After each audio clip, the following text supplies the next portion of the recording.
Hello everyone. तो आज हम आ जाते हैं एक नेक्स्ट इंपॉर्टेंट टॉपिक पे विच इज एलाइजा। एलाइजा की बेटा फुल फॉर्म क्या है? एंजाइम लिंक्ड इम्यूनोसॉर्बेंट एस्से। सबसे पहले तो आपको ये समझने की जरूरत है एलाइजा है क्या। एलाइजा बेसिकली एक ऐसा रिएक्शन है जिसमें हम एंटीजन एंटीबॉडी को बाइंड करवाते हैं और इस कॉम्प्लेक्स को हम चेक करते हैं कि ये कॉम्प्लेक्स बना है या नहीं बना। अगर ये कॉम्प्लेक्स फॉर्म हुआ है मतलब जिस एंटीबॉडी को हम ढूंढ रहे थे वो प्रेजेंट है, या फिर जिस एंटीजन को हम ढूंढ रहे थे वो प्रेजेंट है। ठीक है, तो लेट अस बिगिन। एलाइजा को इंट्रोडक्शन की अगर हम बात करें तो ये एक बेटा एंटीजन एंटीबॉडी रिएक्शन होता है। 1971 में it was introduced by Peter Perlmann and Eva Engvall at the Stockholm University in Sweden. It is a common lab technique which is usually used to measure the concentration of antibodies or antigen. तो ये या तो detect करने के लिए use होता है किसी स्पेसिफिक एंटीबॉडी या एंटीजन को। ज्यादातर हम एंटीबॉडी डिटेक्ट करने के लिए यूज करते हैं। ठीक है, या फिर उसका टाइटर, उसका क्वांटिटी भी मेजर करने में ये हेल्प करता है कि अगर वो एंटीजन या एंटीबॉडी प्रेजेंट है तो उसकी जो कॉन्सेंट्रेशन है, वो जो अमाउंट है वो कितना है। ELISA was typically performed in 96 well polystyrene plates. The serum is incubated in a well and each well contains a different serum. तो बेसिकली बेटा एक जो ELISA प्लेट होती है, yes, you can see in this picture, ये एक ELISA, इसको हम ELISA प्लेट बोलते हैं। तो ये 96 वेल्स की प्लेट होती है। इसके अंदर ये जो आपको ग्रूव्स दिख रहे हैं, जो छोटे छोटे कंपार्टमेंट्स है, ये ऐसे छोटे छोटे कप्स होते हैं। ठीक है, ऐसे करके एक दूसरे के साथ ये कप्स बने हुए होते हैं। तो इसको हम बोलते हैं एलाइजा प्लेट। इसमें हर एक प्लेट के अंदर हम डिफरेंट जो है वो सीरम ऐड करते हैं। So it is a 96 well polystyrene plate. The serum is incubated in a well and each well contain a different serum. Positive control serum and negative control serum would be included among the 96 samples. तो अगर यहाँ पे 96 Wales है तो हम 96 sample डाल सकते हैं, लेकिन हम मैक्सिमम 94 सैंपल्स डालते हैं क्योंकि हर प्लेट के अंदर हम एक पॉजिटिव और एक नेगेटिव कंट्रोल लगाते हैं। पॉजिटिव और नेगेटिव कंट्रोल का मतलब होता है बेटा, जो भी ये एलाइजा की किट होती है जिस भी कंपनी की तरफ से आ रही है, उसके अंदर एक छोटा सा सैंपल होता है, एक छोटा सा रिएजेंट होता है। एक होता है पॉजिटिव कंट्रोल का और एक होता है नेगेटिव कंट्रोल का। मतलब कि एक में हम शो करेंगे तो हमें पॉजिटिव रिजल्ट नजर आएगा ही आएगा और एक के अंदर हमें पॉजिटिव रिजल्ट नहीं नजर आएगा। ये जो होता है ना, it is a quality check कि जो हम टेस्ट कर रहे हैं वो सही है। मान लो हमने पॉजिटिव और नेगेटिव कंट्रोल लगाई, ये पॉजिटिव कंट्रोल था, इसमें कलर चेंज होना चाहिए था, इसमें कलर आना चाहिए था, लेकिन हमने देखा कि रिजल्ट के बाद जब हमारा टेस्ट और प्रोसीजर पूरा हो गया, हमने देखा कि इसके अंदर कलर डेवलप नहीं हुआ, कलर चेंज नहीं हुआ। तो ये हमारे पूरे टेस्ट को इनवैलिडेट कर देगा। मतलब या तो हमने करने में कुछ एरर करा है या किट में कोई एरर है। तो मतलब उस हम ये चीज समझ सकते हैं कि ये जो टेस्ट है वो वैलिड नहीं है। तो जो भी हम सैंपल जब हम लगाते हैं तो हम साथ में पॉजिटिव और नेगेटिव कंट्रोल लगाते हैं। एंटीबॉडीज और antigen present in serum are captured by corresponding antigen और antibody coated on a solid surface. तो बेसिकली क्या होता है, ये जो वेल है ना बेटा, इस वेल के अंदर जैसे यहाँ पे मान लो एंटीजन पहले से कोटेड था। अब जो सीरम हमने ऐड करा, यहाँ पे हमने सीरम ऐड करा, अगर इस सीरम के अंदर एंटीबॉडी प्रेजेंट होगी तो ये एंटीबॉडी और ये एंटीजन, यहाँ पे अगर एंटीबॉडी प्रेजेंट होगी तो ये एंटीबॉडी और एंटीजन जो है वो बाइंड कर देंगे। वैसा वैसा भी हो सकता है, ये भी हो सकता है कि वेल के अंदर पहले से एंटीबॉडी कोटेड हो, जब हम सैंपल डाल रहे हैं तो हम सैंपल को चेक कर रहे हैं एंटीजन के लिए। ठीक है, तो बेसिकली एंटीजन और एंटीबॉडी जो है वो बाइंड करते हैं। After some time the plate is wash to remove serum and unbound antibodies और antigen with a series of wash buffer. ELISA के जब स्टेप्स होते हैं ना, जो प्रोसीजर होता है, उसके अंदर क्या होता है, हम एक एक करके ना, there is a sequence of reagents जो हम डालते हैं। ठीक है, फिर हम उस रिएजेंट्स में क्या नोटिस करते हैं, हम उस रिएजेंट्स में ना जैसे डाला, उसका एक इंक्यूबेशन टाइम होता है कि 15 मिनट, 20 मिनट, 40 मिनट या 1 आवर हमने उसे रख दिया। उसके बाद वो सारा जो सैंपल था वो हमने गिरा दिया। जैसे मान लो यहाँ पे ये वेल है, वेल के अंदर इधर एंटीजन था, एंटीजन के साथ बेटा हमने ऐड करा यहाँ पे सैंपल। ठीक है, अब हम इसको 1 घंटे के लिए छोड़ देंगे। 1 घंटे बाद क्या होगा, हम इसको पोर आउट कर देंगे, सारा सैंपल जो है वो गिरा देंगे। जब हमारे पास अब वेल बचा जो हमने सैंपल गिरा दिया था, अब यहाँ पे एंटीजन तो बेटा पहले से ही था।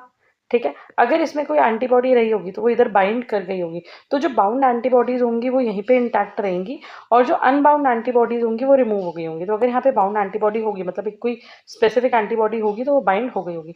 तो इसमें जो भी हम रिएजेंट्स डालते हैं ना, हर स्टेप के बाद ना इसमें वॉशिंग का स्टेप होता है। To detect the bound antibodies or antigens, a secondary antibodies that are attached to an enzyme such as peroxidase or alkaline phosphatase are added to each well. अब क्या करेंगे बेटा, अब हम एक और एंटीबॉडी डालेंगे जो एंजाइम के साथ लिंक्ड है, क्योंकि इस एलाइजा का नाम ही क्या है, एंजाइम लिंक्ड। ठीक है, हमने क्या करा, पहले हमारे पास लेयर थी एंटीजन की, उसके ऊपर हमारे पास लेयर आ गई थी बेटा किसकी, एंटीबॉडी की, ठीक है। अब ये बाइंड हो गई। अब हम यहाँ पे क्या करेंगे, अब हम यहाँ पे एक और एंटीबॉडी लगाएंगे और उस एंटीबॉडी के साथ जो एंजाइम होगा, यहाँ पे एक एंजाइम टैग्ड होगा, ठीक है। तो अगर ये वाली जो एंटीबॉडी है और ये एंटीबॉडी बाइंड कर जा, अगर ये एंटीबॉडी यहाँ पे हुई जो येलो कलर से मैंने डिस्प्ले करी है, अगर एंटीबॉडी यहाँ पे होगी तो रेड वाली एंटीबॉडी भी उसके साथ बाइंड करेगी, और एंजाइम यहाँ पे येलो वाली एंटीबॉडी रही, उसके साथ रेड वाली एंटीबॉडी आई, ये दोनों आपस में अटैच हो गए और ये यहीं पे इसी सरफेस पे रही। अगर ये रेड वाली एंटीबॉडी इधर रहेगी तो उसके साथ जो एंजाइम है वो भी यहाँ पे लिंक्ड रहेगा, ठीक है। तो हमने एंजाइम ऐड कर दिया, फिर हम उसको इंक्यूबेशन के लिए छोड़ देते हैं, इंक्यूबेशन के बाद हम वॉश करते हैं, and then comes the substrate, फिर हम सबस्ट्रेट डालते हैं। सबस्ट्रेट बेटा वो होता है जो एंजाइम के साथ रिएक्ट करता है। जब एंजाइम और सबस्ट्रेट रिएक्ट करेंगे तो मतलब कलर चेंज होगा, ठीक है। अब सोचो हमने एंटी एंजाइम डाला था, मतलब जो एंटीबॉडी डाली थी एंजाइम से अटैक, इंक्यूबेट करा, उसके बाद हमने सबस्ट्रेट डाला, जब हमने लास्ट में देखा तो कलर डेवलप नहीं हुआ। कलर डेवलप नहीं हुआ इसका मतलब बेटा सबस्ट्रेट जो था वो एंजाइम के साथ रिएक्ट ही नहीं करा। और सबस्ट्रेट एंजाइम के साथ रिएक्ट क्यों नहीं करा, क्योंकि ये जो रेड वाली एंटीबॉडी थी ये सिर्फ येलो वाली के साथ बाइंड हो सकती थी। इसका मतलब रेड वाली एंटीबॉडी यहाँ पे बाइंड ही नहीं हुई। क्यों नहीं हुई, क्योंकि येलो वाली एंटीबॉडी प्रेजेंट नहीं है, तो वो नेगेटिव रिजल्ट को सिग्निफाई करेगा कि अच्छा अगर कलर चेंज नहीं हुआ दैट मीन्स एंजाइम सबस्ट्रेट का रिएक्शन नहीं हुआ, विच मीन्स कि वहाँ पे एंजाइम नहीं था, वहाँ पे एंटीबॉडी प्रेजेंट नहीं थी, ठीक है। तो एंजाइम कौन सा हो सकता है, हॉर्स रैडिश पेरोक्सिडेज हो सकता है या फिर अल्कलाइन फॉस्फेटेज हो सकता है। After an incubation period, the unbound secondary antibodies are walled off. When a suitable substrate is added, the enzyme acts with it to produce a color. This color produce is measurable as a function of quantity of antigen.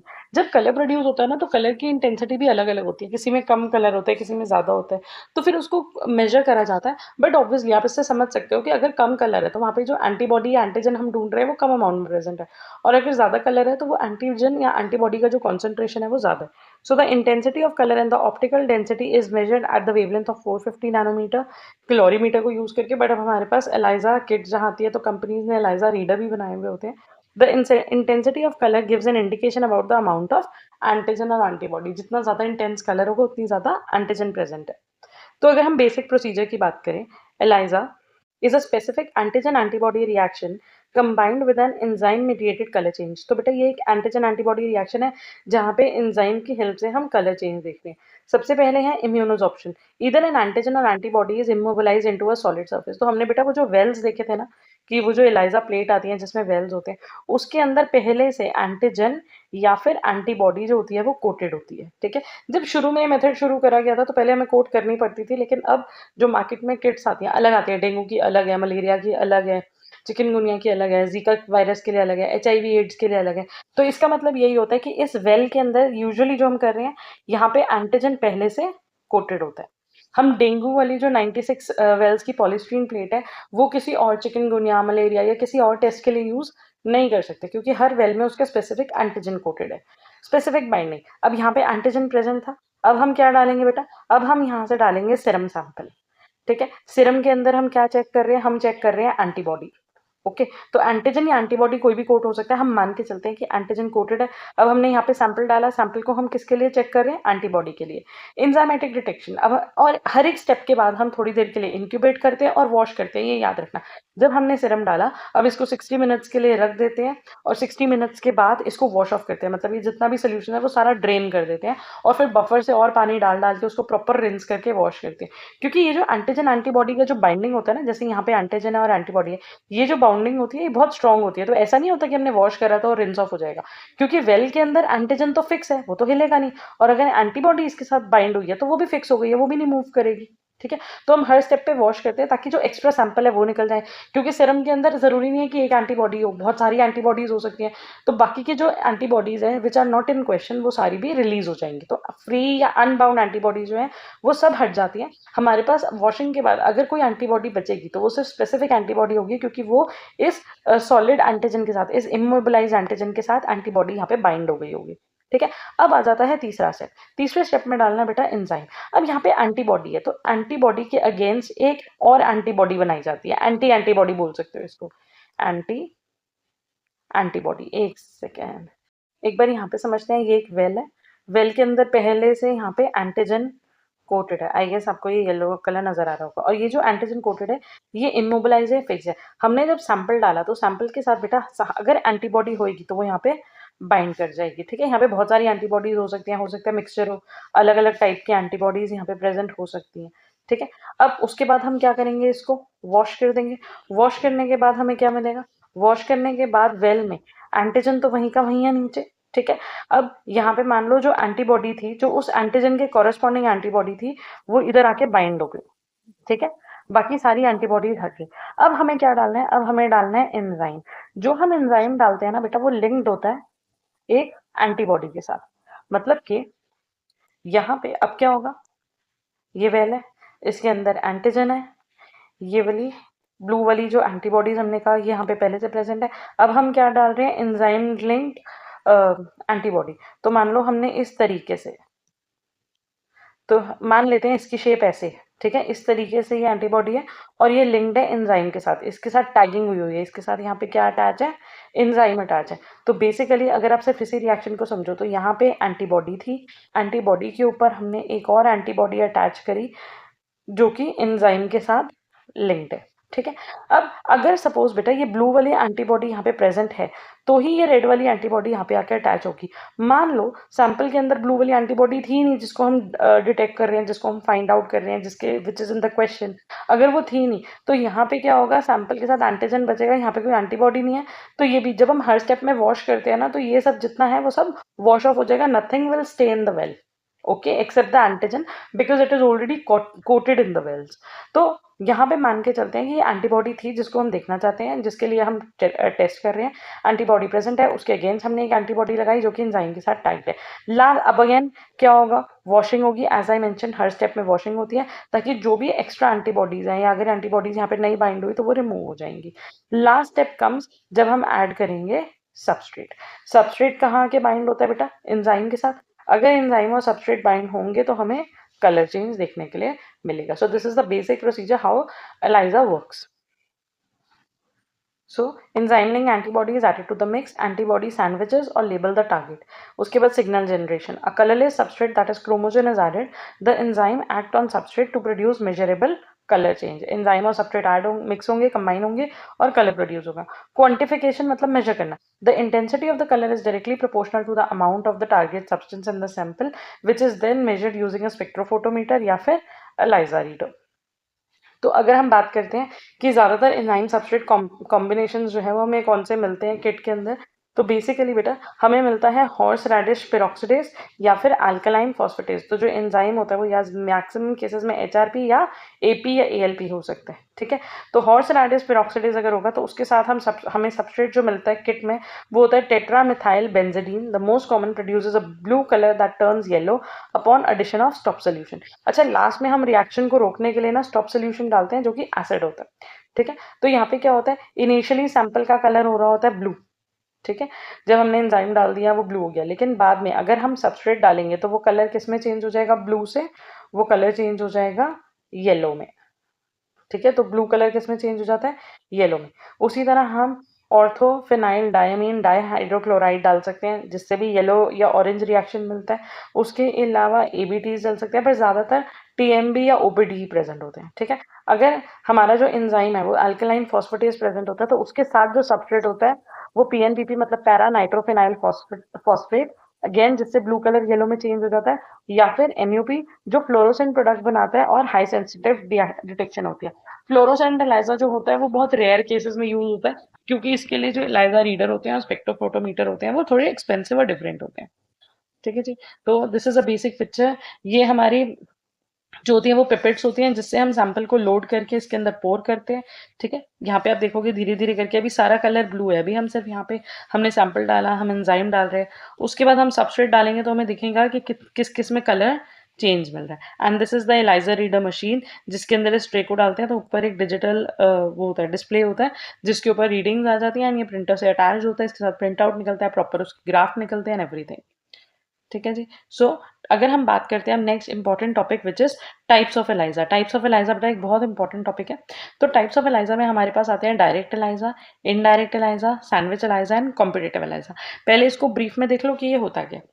Direct ELISA में क्या होता है, antigen is coated on the plate and detected by enzyme link primary antibody. मतलब कि antigen यहाँ पे coated है और हमने जो एंटीबॉडी डाली वो पहले से ही एंजाइम के साथ लिंक करके डाली थी। ठीक है। तो यहाँ पे एंजाइम एंटीजन और एंटीबॉडी अगर कंबाइन होंगे तो एंजाइम इसके साथ टैग्ड है, सबस्ट्रेट ऐड करने पे कलर चेंज मिल जाएगा। ये रिएक्शन बहुत फास्ट है क्योंकि इसमें कम स्टेप्स है, लेकिन ये उतना अच्छा रिजल्ट हमें नहीं देता, ये बहुत ज़्यादा अश्योरेबल या रिलायबल प्रोसीजर नहीं होता। Indirect method. Antigen is coated on the plate, a primary antibody binds to it, then an enzyme like secondary antibody binds to the primary. अभी तक जो हमने मेथड देखा था ना बेटा, जिसमें वेल है, नीचे एंटीजन होता है, हमने यहाँ पे क्या डाला, हमने डाली एंटीबॉडी, और फिर एंटीबॉडी के अगेंस्ट हमने एक और एंजाइम लिंक्ड एंटीबॉडी डाली, और फिर बाद में हमने सबस्ट्रेट डाला। ये जो था इसको क्या बोलते हैं हम, इनडायरेक्ट एलाइजा, और इसके अंदर भी हम एंटीबॉडी ही ढूंढ रहे हैं, इसके अंदर भी हमने एंटीबॉडी ही ढूंढी थी। नेक्स्ट है sandwich ELISA. A capture antibody is coated on the plate and the antigen binds to it. अब यहाँ पे ध्यान रखना है, अभी तक हमने जितने पढ़े थे उसके अंदर वेल के अंदर क्या कोटेड था, एंटीजन कोटेड था, लेकिन यहाँ पे सैंडविच एलाइजा में वेल के अंदर क्या कोटेड है, एंटीबॉडी कोटेड है। मतलब जो हम सैंपल डाल रहे हैं उस सैंपल के अंदर बेटा हम क्या ढूंढ रहे हैं, हम एंटीजन ढूंढ रहे हैं। ठीक है, एक बार इसको देखते हैं। A capture antibody is coated on the plate, the antigen binds to it and secondary detection antibody binds the antigen from the top. तो नीचे पहले क्या प्रेजेंट है, एंटीबॉडी, उसके बाद यहाँ पे हमने क्या ऐड करा, एंटीजन। अगर ये दोनों बाइंड हो जाएंगे, इसको चेक करने के लिए हम वापस यहाँ पे एक एंटीबॉडी डालेंगे जो कि एंजाइम लिंक्ड होगी। तो ये जो एंटीजन है वो दो एंटीबॉडीज के बीच में फंस गया, इसलिए इसको हम सैंडविच एलाइजा बोल रहे हैं, क्योंकि यहाँ पे एंटीजन के ऊपर भी एक एंटीबॉडी है जो कि एंजाइम लिंक्ड है। सॉरी एक सेकेंड, यहाँ पे एक एंटीबॉडी है जो कि एंजाइम लिंक्ड है, और नीचे भी एक एंटीबॉडी थी। तो क्योंकि ये दो एंटीबॉडीज के बीच में सैंडविच हो रहा है, इसलिए हम इसको क्या बोल देते हैं, सैंडविच एलाइजा। तो याद रखना, डायरेक्ट एलाइजा के अंदर हमने एंटीजन ढूंढा था, सॉरी एंटीबॉडी ढूंढी थी। इनडायरेक्ट एलाइजा के अंदर भी हमने एंटीबॉडी ढूंढी थी, ठीक है, जो वेल में कोटेड था वो एंटीजन था, लेकिन सैंडविच एलाइजा के अंदर हमने एंटीजन ढूंढे। हाईली सेंसिटिव टेस्ट है, बहुत सारे प्रोटीन्स और हार्मोन्स को डिटेक्ट करने में ये हेल्प करता है। Another one is competitive ELISA. The sample जो ज़्यादातर डायग्नोस्टिक पर्पस पे यूज होता है वो इनडायरेक्ट एलाइजा, बहुत सारे डायग्नोस्टिक पर्पसेस के लिए। उसके अलावा बहुत सारे प्रोटीन्स और हार्मोन्स को अगर डिटेक्ट करना हो या टेस्ट करना हो तो sandwich ELISA. The sample antigen competes with the reference antigen for limited amount of antibody. यहाँ पे दो एंटीजन होते हैं और दो compete कर रहे होते हैं कि एंटीबॉडी के साथ कौन सा बाइंड करेगा। Measuring small molecules where binding sites are limited, ये उसके लिए हेल्प करता है। एप्लीकेशन ऑफ एलाइजा की बात करें तो एलाइजा यूज कहाँ हो रहे हैं, प्रेजेंस ऑफ एंटीजन और presence of antibody in the sample को इवैल्यूएट करने के लिए, ये देखने के लिए कि ब्लड में एंटीजन या एंटीबॉडी प्रेजेंट है या नहीं। इसका एक सिंपल सा एग्जांपल, ये मान लो सबसे ज़्यादा डायग्नोस्टिक पर्पस के लिए यूज हो रहा है, एचआईवी के लिए हमेशा एलाइजा ही यूज होता है, डेंगू के लिए पहले प्राइमरी टेस्ट भी होते हैं, अगर प्राइमरी टेस्ट कंफर्म नहीं होते तो एलाइजा टेस्ट होता है। ठीक है, तो एलाइजा टेस्ट भी होता है। एचआईवी के लिए तो बेटा हमेशा करते ही करते हैं, इसका एक रैपिड एलाइजा आता है वो करते हैं, तो यहाँ पे एलाइजा होता ही होता है। तो बेसिकली यहाँ पे क्या होगा कि या तो सीरम के अंदर एंटीजन प्रेजेंट है तो हम एंटीजन को ढूंढ रहे हैं, या फिर सीरम के अंदर एंटीबॉडी प्रेजेंट होगी तो हम उसको ढूंढेंगे। उसके बाद आ जाता है determination of serum antibody concentration. Concentration मतलब उसका टाइटर, तो वो जितना ज़्यादा कलर प्रोड्यूस हो रहा होता है फिर उसको मेजर करा जाता है। Use in food industry for detecting potential food allergens. Applied in disease outbreak, tracking the spread of disease like HIV, bird flu, common cold वगैरह। जब डिजीज फैल जाते हैं तो सैंपल्स को एलाइजा की हेल्प से चेक करा जाता है कि कितने % लोगों में, क्योंकि ये टेस्ट जो है वो बहुत सेंसिटिव है, इसके एरर्स बहुत कम होते हैं अगर अच्छे से सही तरीके से प्रोसीजर फॉलो करा गया। उसके अलावा detection of antibodies in blood sample for past exposure to diseases of Lyme, trichinosis, HIV। अगर किसी को अभी बीमार नहीं है लेकिन पहले था या नहीं था, या उसकी बॉडी में पहले से वो एंटीबॉडी है या नहीं है, तो उसके लिए भी एलाइजा यूज हो सकता है। एलाइजा पे बेस्ड जो सबसे ज़्यादा क्वेश्चंस आते हैं बेटा वो आते हैं टाइप ऑफ एलाइजा पे। तो हम पढ़ चुके हैं, बहुत ब्रीफ में हमने पढ़ा है, फिर भी आप चाहो तो स्क्रीनशॉट ले लो और हम एक क्विक रिव्यू देंगे। डायरेक्ट एलाइजा जो होता है वो प्राइमरी एंटीबॉडी को ही हम लेबल कर देते हैं, मतलब यहाँ पे एंटीजन कोटेड है, जो हमने पहले एंटीबॉडी डाली हमने उसी को एंजाइम लिंक्ड कर दिया। अगर सबस्ट्रेट डालेंगे और कलर प्रोड्यूस होगा तो मतलब कि एंटीबॉडी, जिस एंटीबॉडी को हम ढूंढ रहे हैं वो थी। अदरवाइज मान लो यहाँ पे एंटीजन था, हमने एक एंटीबॉडी एंजाइम से लिंक करके डाली, ठीक है, लेकिन वॉशिंग के स्टेप में अगर ये एंटीबॉडी जो है वो इस एंटीजन के रिस्पेक्ट में नहीं है, ठीक है, तो क्या होगा, वॉशिंग के टाइम पे बेटा ये वॉश ऑफ होके निकल जाएगी। तो जब सबस्ट्रेट डालेंगे वहाँ पे कोई एंजाइम ही नहीं है बाइंड करने के लिए, तो हम कलर प्रोड्यूस नहीं होगा। It can be performed with antigen that is directly immobilized on the assay plate. Direct detection, while not widely used in ELISA, is common for immunohistochemical stainings. Indirect ELISA, जो हमने main जितना भी हमने शुरुआत में ELISA पढ़ा है वो ज़्यादातर इनडायरेक्ट एलाइजा है। एंटीबॉडी को डिटेक्ट करते हैं, उसकी कॉन्सेंट्रेशन भी डिटेक्ट कर सकते हैं। सीरम या कोई भी सैंपल में प्राइमरी एंटीबॉडी होती है, पहले हम एंटीजन कोटेड होगा, उसके ऊपर हम डालेंगे प्राइमरी एंटीबॉडी, और प्राइमरी एंटीबॉडी के अगेंस्ट हम डालेंगे एक एंटीबॉडी जो कि एंजाइम लिंक्ड होगी। ठीक है, सो आप इसका स्क्रीनशॉट ले सकते हो। After any free antibody one, मतलब फर्स्ट एंटीबॉडी को हमने वॉश ऑफ कर दिया, जो भी फ्री होगी वो निकल जाएगी। The antibody bound to antigen is detected by enzyme conjugated secondary antibody. बाद में सेकेंडरी एंटीबॉडी को हमने लिंक कर दिया किसके साथ, एंजाइम के साथ। Any free antibody two is washed away and substrate for the enzyme is added. फिर उसके बाद हम वॉशिंग करेंगे, वॉशिंग में अगर ये भी फ्री हुई तो ये निकल जाएगी। फिर हम क्या डालेंगे, सबस्ट्रेट, सबस्ट्रेट और एंजाइम अगर बाइंड करेंगे। अच्छा, फिर उसके बाद जब इंक्यूबेशन पीरियड होता है, लेट्स से 40 मिनट्स या 15 मिनट्स, उसके बाद लास्ट में स्टॉप सोल्यूशन डाला जाता है ताकि अब वो रिएक्शन रुक जाए, ताकि जितने टाइम में हम रीडिंग ले रहे हैं, रिकॉर्ड ले रहे हैं, वो रिएक्शन रुक गया, अब उसमें और कोई फर्दर चेंजेस ना हो। ठीक है, इनडायरेक्ट एलाइजा का एक और, क्योंकि क्वेश्चन कभी कभी सिर्फ इनडायरेक्ट एलाइजा पे भी आ सकता है। ठीक है, यहाँ पे पिक्चर दी हुई है बेटा इनडायरेक्ट एलाइजा की। एंटीजन पहले से कोटेड है, यहाँ पे गई एंटीबॉडीज, फिर हमने उसके अगेंस्ट एंटीबॉडीज डाली जो कि एंजाइम लिंक थी, और सबस्ट्रेट डालने में देखो कलर प्रोड्यूस हो गया।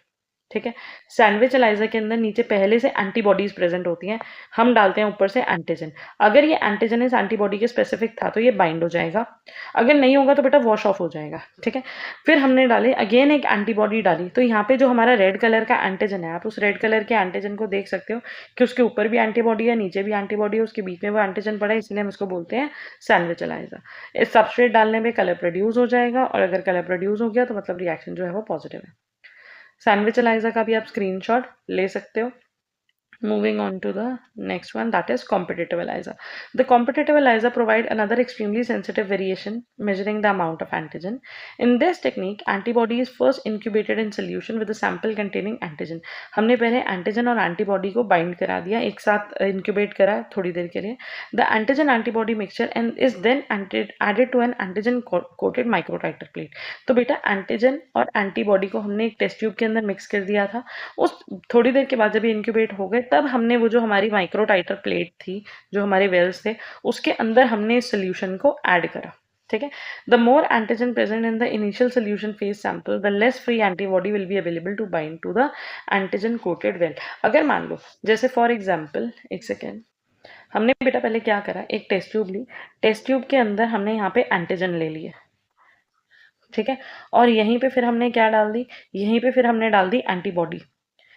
एंटीबॉडी के भी ना मॉलिक्यूल्स हमने डाले, एंटीबॉडी भी पोर करी. अब आप देखो यहाँ पे अगर हम देखें, एंटीजन कम है, एंटीबॉडी ज़्यादा है. ठीक है, अगर मैंने इनको इंक्यूबेट करा तो इंक्यूबेट करने के बाद क्या होगा, इंक्यूबेट करने के बाद हमारे पास जो टेस्ट ट्यूब होगी उसके अंदर एंटीजन भी है. ठीक है, और उसके साथ बाउंड एंटीबॉडी भी है. लेकिन क्योंकि एंटीबॉडीज बहुत सारी थी, तो यहाँ पे बहुत सारी फ्री एंटीबॉडीज भी बच गई ना, जो एंटीजन के साथ बाइंड ही नहीं करी. तो बेसिकली हमें यही देखना कि और फ्री एंटीबॉडी होती है नहीं होती, या कौन सी ज़्यादा है कौन सी कम है, एंटीबॉडी कम है या ज़्यादा है, ये सारी चीज़ें कंपेयर करनी हो. तो अब हमने जब इसको अपने माइक्रोटाइटर प्लेट में इस एंटीजन एंटीबॉडी कॉम्प्लेक्स को डाला, तो जो बेटा बाइंड हो चुकी थी, जो ऑलरेडी इस फॉर्म में है कि ये एंटीजन है और इसके साथ एंटीबॉडी बाइंड है, उसका तो कुछ नहीं होगा. लेकिन ये वाली जो फ्री वाली एंटीबॉडी है ना, वो यहाँ पे आके ना बाइंड हो जाएंगी इसके एंटीजन के साथ, जो कि वेल में ऑलरेडी कोटेड है. So in this technique in this technique, antibody is first incubated in a solution with a sample containing antigen. Antigen antibody mixture is then added to antigen coated microtiter plate. More antigen present in the initial solution phase sample, the less antibody will be available to bind to the antigen coated well. अगर पहले से जब हमने test tube में जो डाला था, अगर वहाँ पे एंटीजन बहुत ज़्यादा होगा तो फ्री एंटीबॉडीज उतनी ज़्यादा बचेंगी ही नहीं. तो वो यही कह रहे हैं कि अगर इनिशियल फेज में एंटीजन की अमाउंट ज़्यादा रही होगी, तो अब जब हम वेल में डाल रहे हैं तो वहाँ पे बहुत कम एंटीबॉडीज होंगी जो वेल में बाइंड करेंगी. ठीक है, after washing off the unbound antibody and enzyme conjugated antibody 2 specific for isotype of antibody 1 can be added to determine the amount of antibody bound to the well. उसके बाद हमने क्या करा, ये जो रेड वाली से मैंने आपको एंटीबॉडीज दिखाई थी ना, जैसे यहाँ पे हमने ये सैंपल डाला, अब यहाँ पे ये रेड वाली एंटीबॉडीज जो थी वो तो यहाँ पे बाइंड हो जाएंगी, तो हम उस एंटीबॉडी के अगेंस्ट एक और एंटीबॉडी डाल के जो कि एंजाइम लिंक्ड है उसको टैग करेंगे, और फिर सबस्ट्रेट डाल के कलर चेंज ऑब्जर्व करेंगे. तो बेटा इस पिक्चर के अकॉर्डिंग अगर ये रेड वाली एंटीबॉडीज यहाँ पे जितनी ज़्यादा प्रेजेंट होंगी ना, जितनी ज़्यादा, एक सेकेंड, जितनी ज़्यादा ये रेड वाली एंटीबॉडीज होंगी तो हमने क्या करा, उतना ही ज़्यादा हमें कलर देखने के लिए मिलेगा, ठीक है। In the competitive assay, the higher the concentration of antigen in the original sample, lower is the final signal. अगर शुरू में जो हमने टेस्ट ट्यूब में मिक्स करा था उसके अंदर एंटीजन बहुत ज्यादा होगा, तो मतलब जो हमने एलाइजा प्लेट में जब मिक्स करा तो वहां पे एंटीबॉडी बहुत कम आएंगी, कलर कम आएगा। अगर सपोज करो लास्ट में एलाइजा प्लेट्स में जो कलर आ रहा है वो बहुत ज्यादा आ रहा है, मतलब कि बहुत सारी फ्री एंटीबॉडीज थी, तो इसका मतलब शुरू में जो एंटीजन था वो कम था, तो इसमें नेगेटिव रिजल्ट, ऑपोजिट रिजल्ट आता है, ठीक है। तो यहाँ पे पहले से ही हमने एंटीजन एंटीबॉडी को बाइंड कर लिया, लेकिन फिर भी कुछ एंटीबॉडीज फ्री बच गई, फिर हमने इसको डाला और जो फ्री एंटीबॉडीज थी हम उसको डिटेक्ट कर रहे हैं और उसको फिर हमने एलाइजा से देखा। So there is one more little brief description, अगर आप चाहो तो आप इसका स्क्रीनशॉट भी ले सकते हो, ठीक है। सो ये था हमारा पूरा एलाइजा के ऊपर, उसके यूजर्स, उसके एप्लीकेशन, उसका प्रिंसिपल और उसका types. Thank you for watching, all the best for your exam. Hope आपको एलाइजा थोड़ा बहुत समझ आया होगा, and if you have any doubt you can put that in the comment section. Thank you for watching, all the best.